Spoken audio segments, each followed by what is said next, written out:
Nesse vídeo, nós vamos estudar o teorema de Green no plano, ou seja, o meu campo vetorial F vai estar restrito a uma região D do R2 com vetores em R2. Então, ele vai ser escrito através de funções componentes M, também dependentes de duas variáveis, e N dependente de duas variáveis. A minha curva parametrizada também vai ter duas dimensões, vai estar no R2, né? Com parametrização em x de t, y de t na direção de ij, com t variando de a até b. O que a gente já sabe? Nós sabemos que a integral de linha de um campo vetorial sobre uma curva parametrizada, também chamado de trabalho realizado pela força F sobre a curva lisa C, é calculado por essa integral, né? Por essas igualdades aqui. E se no caso eu estiver trabalhando com fluxo, é uma outra fórmula. A diferença básica é que o trabalho é calculado na componente tangencial da curva e o fluxo na componente normal. E é bem parecido a forma de se calcular, né? Vai variar exatamente por causa dos vetores terem direções perpendiculares. O que o teorema de Green no plano ele propõe? Ele propõe o cálculo dessa integral de linha ou do fluxo, ou cálculo do trabalho e do fluxo, numa curva fechada. Então, os dois vão ser calculados numa curva fechada. E ele propõe que esse cálculo seja substituído pela integral dupla na região envolvida pela curva fechada C. E aí, logicamente, o que eu vou integrar se modifica para que essa igualdade seja preservada. Então, notem, tanto a forma tangencial quanto a forma normal vai usar C, uma curva fechada simples. O que é ser simples? É não ter autointerseção. E ela precisa ser, né, já falei, fechada, tanto é que as integrais todas são com esse símbolo, né, de curva fechada, só que ela precisa ser orientada positivamente para preservar os sinais da integração. Ou seja, ela tem que estar orientada em sentido anti-horário.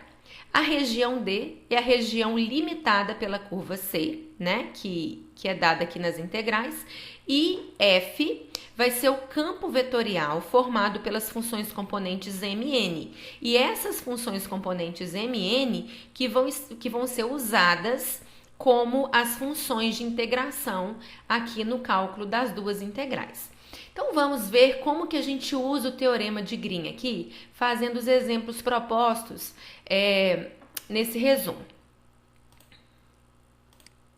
Então, olha só, eu já deixei aqui só pra gente, né, colar um pouquinho aí as fórmulas, até a gente ter mais, decorar, né, ter elas em mente com mais facilidade. Então, eu tenho aqui, eu quero calcular o trabalho realizado pela força F sobre essa curva R. Como eu quero trabalho, eu vou usar a forma tangencial do teorema de Green. E aí, eu já sei que essa aqui é a minha função M e essa aqui é a minha função N. Se eu não estivesse usando o teorema de Green, o que eu faria para calcular o trabalho realizado pela força, por essa força aqui, sobre a curva R de t igual cosseno t seno de t? Eu faria a integral de F de t ds, né? Sem usar o teorema de Green, isso fica a integral de F calculada na parametrização R de t, produto escalar de R' de t, dt. Isso aqui eu faço eu não estou usando ainda o teorema de Green.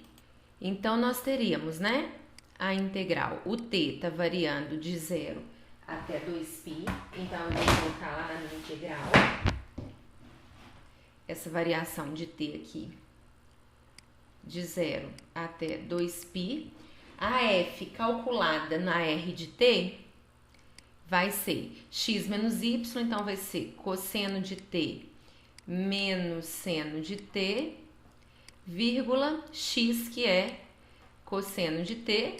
Vou fazer o produto escalar com R'. Quem que é R'? Seria menos seno de t, derivada de seno, cosseno de t, dt, e aí eu vou fazer esse produto escalar aqui, né, vai ficar cosseno de t menos seno de t, que multiplica menos seno de t, mais cosseno de t vezes cosseno de t, cosseno ao quadrado de t. E aí vai coincidir de ter um cosseno ao quadrado mais um seno ao quadrado, que é 1. Vai sobrar só a integral de cosseno de t mais 1, então não é difícil fazer essa integral. A proposta do teorema de Green é exatamente quando esse tipo de conta ficar mais difícil ou ficar mais trabalhoso. Mas aqui eu estou fazendo só para vocês verem como que se faz das duas maneiras, tá bom? Agora vamos usar o teorema de Green.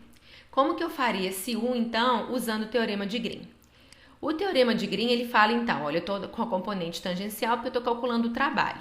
Então, eu sei que a integral, já que a curva é fechada, em C de f escalar t ds, a curva precisa ser fechada, eu estou dentro do círculo, né? R de t igual a cosseno t, seno t, parametriza o círculo. Quando t varia de 0 a 2π, então vamos pensar num círculo aqui. Ups. Quando t é 0, cosseno de 0 é 1, seno de 0 é 0, então eu estou nesse ponto. No π sobre 2 fica 0, 1, eu estou nesse ponto, então eu estou andando daqui para cá, esse sentido realmente é anti-horário, então as hipóteses do teorema de Green estão satisfeitas.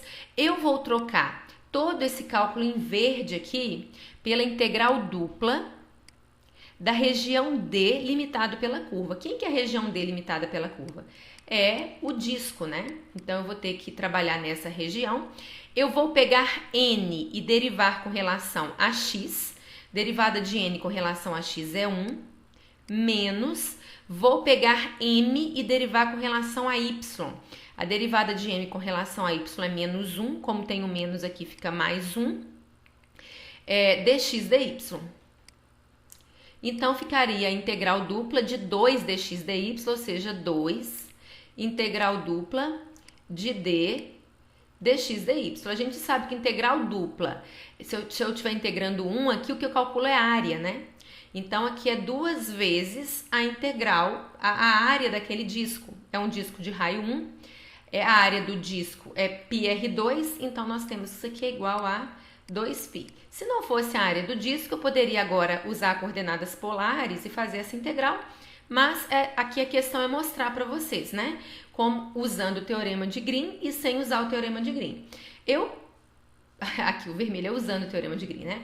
Eu posso fazer a número 2, né? Que o processo é bem parecido. Só que agora eu estou calculando o fluxo. E o fluxo é calculado pela forma normal do teorema de Green.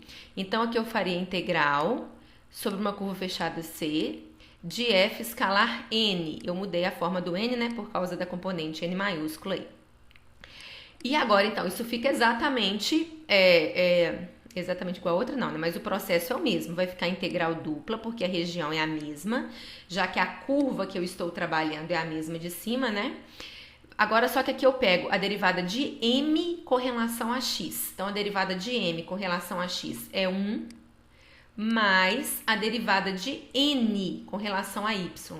Derivada de n com relação a y é 0, dx dy. Aqui eu posso usar o mesmo processo, só que é 1, né? Então, é 1 integral sobre o disco dx dy. A gente sabe que a área é πr2, então aqui no caso o fluxo através dessa curva é π. Então fica aí as duas formas de se usar o teorema de Green, tanto a forma tangencial quanto a forma normal.